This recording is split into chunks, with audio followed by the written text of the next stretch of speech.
He's a driving instructor by trade as well now, but I've lost him for a short while because he's been doing a grand job doing the vaccinations at Moulton Park. So I think that's worth a round of applause in itself. Thank you for what you're doing, appreciate that. I used to have hair, yeah. Yeah, then he became a driving instructor. He also works as rapid response for the East Midlands Ambulance Service, so hopefully he's got a good idea of what he's doing. So I'm going to put you in the capable hands of Rupert, and I'm sure he'll look after you well. Thank you, Rupert. Cheers. Okay, cheers, Steve. Right, hello. If you have any questions throughout, there is no such thing as a stupid question, so just ask, and it doesn't matter how many times you get asked the same question. I'm going to try and do it really quick so that you've got a basic knowledge. You don't need to know loads, but if you've got a mate of yours out there who's had a cardiac arrest, you've got about a minute to get on his chest to give him any chance at all of playing again in the future. 1 in 10 cardiac arrests survive, and that's if they get fast intervention, and it is only 1 in 10. All this stuff you see on TV where they pump the chest and the person goes, oh, and they sit up, I'll use it as it is, absolute load of crap. It doesn't happen. So if you have anybody with a cardiac arrest here, out of hospital, you're looking at a 1 in 10 chance of them actually making it alive to the hospital. So I brought the dummy along. The dummy will show you and let you actually see what chest compressions look like. Some of you may well have seen stuff before, some of you may not. When you watch Casualty on TV, they're doing this and they're going, that's not CPR, that is CPR. You are going to break ribs, you're going to break their breastbone, they are going to end up with massive bruising. You are basically crushing their ribs to squash their heart and then letting it come back out. And you're going to do that once every second. So you are going to pump fast, and it is hard and fast.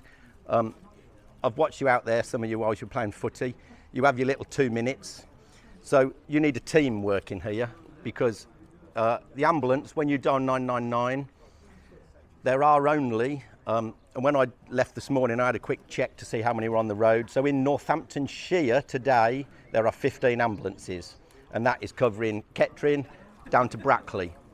And there's 15 ambulances that are on 999 fast response. Those ambulances are back to back with patients. So any time you ring for an ambulance, it is going to be coming from Kettering General or Northampton General Hospital. It's not coming from Harbour Road. People see the ambulance station at Harbour Road or up Mere Way and think, oh yeah, they're just sitting there waiting for the call to come in, and they're going to run out, jump in their little yellow taxi, and they're going to shoot off. That's not how it works. They are going to leave their patient at A&E in Northampton, and they're going to drive from there. So even on Blues and Twos coming from Northampton, you're going to be talking 15, 20 minutes to get here. If it's rush hour, you could be talking 25 minutes, half an hour. You're going to be out there on your own until that crew arrives. And when the crew arrives, they're not going to tell you to stop. They're going to tell you to keep going whilst they get their kit out. I brought some with me now. They're going to get all that out. They're going to get set up ready, because they need to be ready to jump on when they tell you to get off.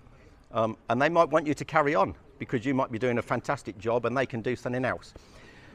So basically, you need to make sure that your person is dead, because if you do CPR and they're not dead, you're going to really hurt them and you're going to bugger things up. So best way to find out if they're dead is to feel whether they're breathing. Now, we're going to assume that you are all COVID positive, because in this day and age at the moment, we want to save ourselves as well as save our mates. So we're going to assume they're COVID positive. So we're not going to put a head near their head. We're going to use the back of our hand. We're going to open our fingers and we're going to put it across their face like that.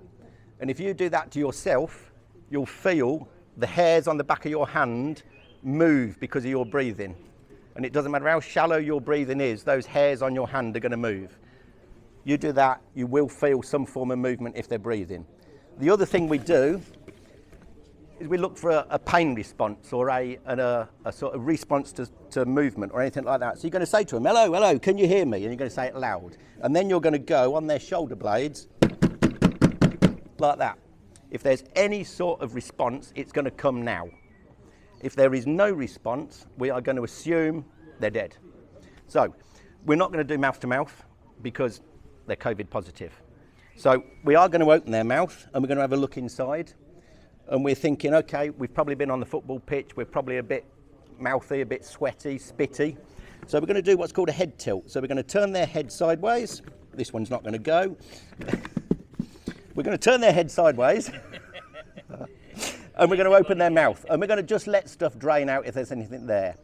And then if there's nothing there, we're going to start doing CPR. We're not going to worry about their clothing. And we're going to assume where their nipples are, which are there and there. And we're going to go between the nipples. And we're going to put the palm of the hand between the nipple.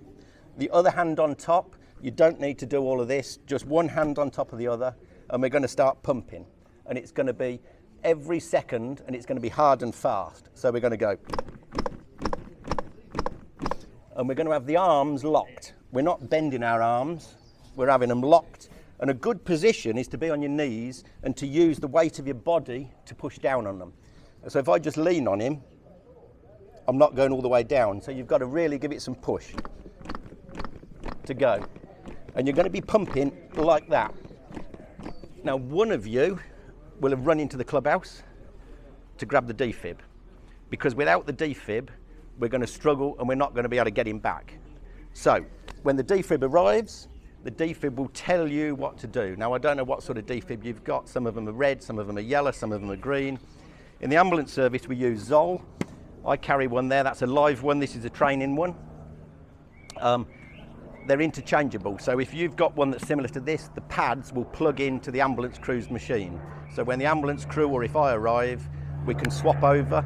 I've got more monitoring system that we carry in the main car, and we can plug in onto yours. So what we need to do is we need to get to the chest. So we open the chest so we can see.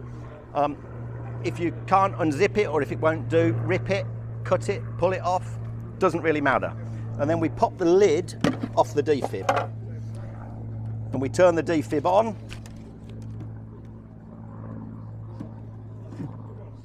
And the defib will tell you what to do. Unit okay. Stay calm. Check responsiveness. Call for help. Help! Open airway.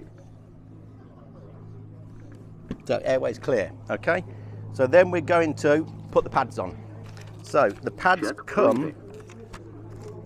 in a set like this. The pads go, one goes up here and one goes down here. Attach defib pads to You are patient's looking to chest. get an electric shock to go through the heart.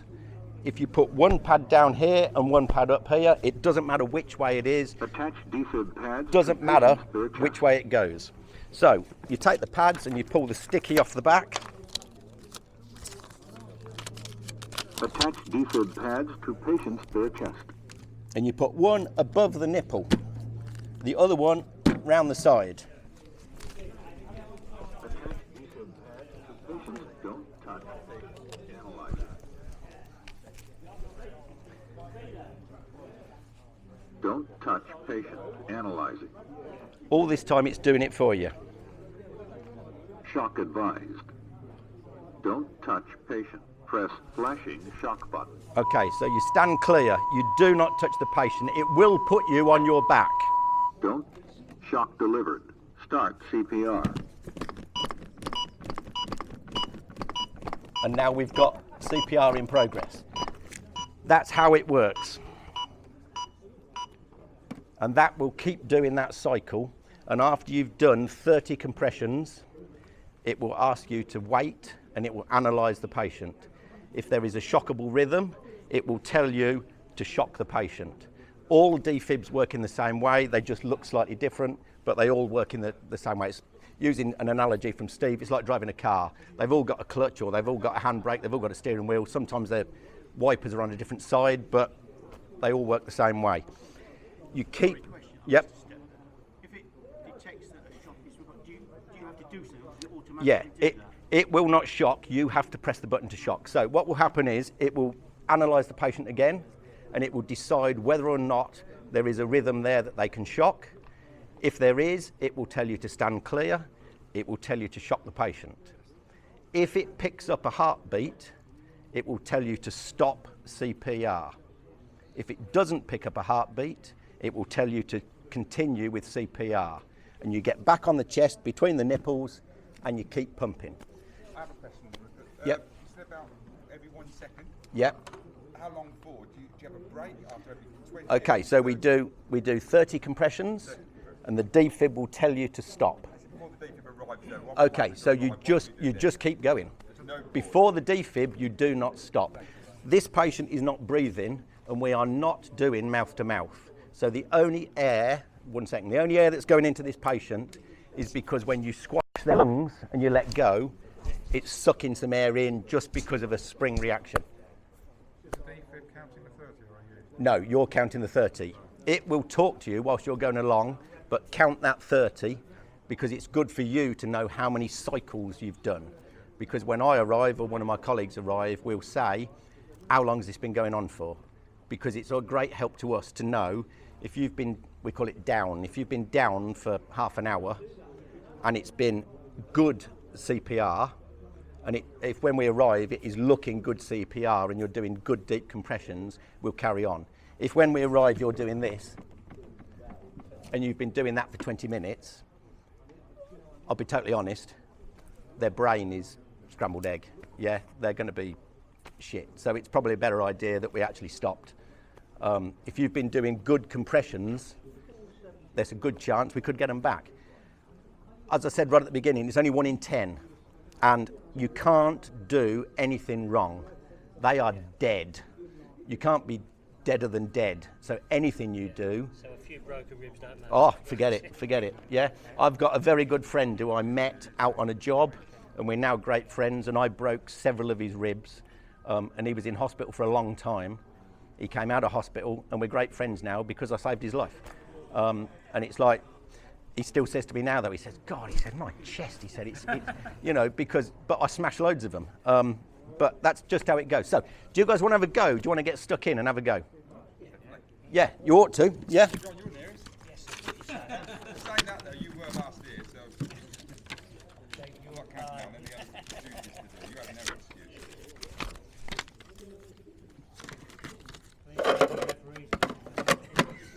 Yeah, all right. So I'll talk you through it, and I've got a little app here which will show us how well you are doing compressions.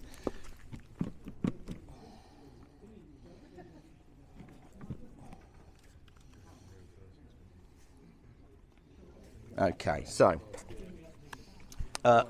what's going to happen is they're down on the floor. You can't do this on your own. So what do you need to do? You need to get somebody to Shout for help. Shout for help. Yeah. And what's the most important thing you do when you're shouting for help? Phone. Get them to Send phone somebody to 999. phone 999. Otherwise, nobody's coming in your ear forever. Yeah. Yep. So you're shouting for help. Somebody is going to phone 999. Call for that ambulance. Yep. The ambulance call handler is going to help you, and they're going to talk you through on the phone what to do. But if you've got a good idea like this, you're ready to rock and roll. So we're going to check whether or not the patient's breathing, first of all. Back of the hand. So hand, that's it, perfect. Yeah, just are those hairs on the back of your hand moving?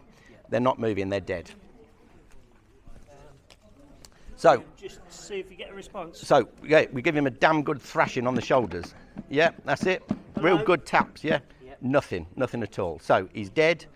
We're going the fact that his heart has stopped. He's not breathing. Yeah, you just check his airways. Check clear. his airways clear, because you're going to try and get some air in there, but we're not going to do anything. We're just going to tilt his head. Okay, my dummy the head won't move, so forget it. Don't, Tip yeah, that, yeah, that's it. To see if he swallowed the tongue. you can't swallow your tongue. It can roll towards the back of your throat, but it won't go all the way down. And what we can do is we can do a head tilt, which I'll explain to you in a second, but it just stops that mouth from closing. But anyway, so this guy is now not breathing, and he's dead. So what are we looking for now? Where are we going to put our hands? We want to get. Straight between the nipples, yeah? And we Palm- don't rip his shirt yet. Not yet. No, don't need that's to. What we're doing is we're looking for speed here. Yeah. The faster we can get these compressions on, the better it is. So we're going between the nipples with the palm of your hand, other hand on the top, and then we're going to do deep compressions. 1, 2, 3, 4, 5, 6, 7, 8. Okay, slow down just a touch. Yeah, keep going. 1, 2, 3, 4, 5, 6, 7, 8, 9, 10, 11. Just slow it down a touch. 13, 14, 15, 16. Faster. 17, 18, 19, If you ever 20. look, So speedo needs to be in the green, and this white line needs to go up and down. So, yeah. 16, 17, 18, 19, 20, 21, 22, 23, 24, 25, 26, 27, 28, 29, 30. Okay, defib's not here, so we're going to keep going. Keep going, yeah. Yeah. 31, 32, 33, 34, 35, 36, 37, 38, 39. Yeah, so that's how hard you've got to do it. So defib's now arrived. Yep. So we're going to pop the lid off the defib. Now hopefully there's two of you here, because one of you is going to still be jumping up and down on the chest.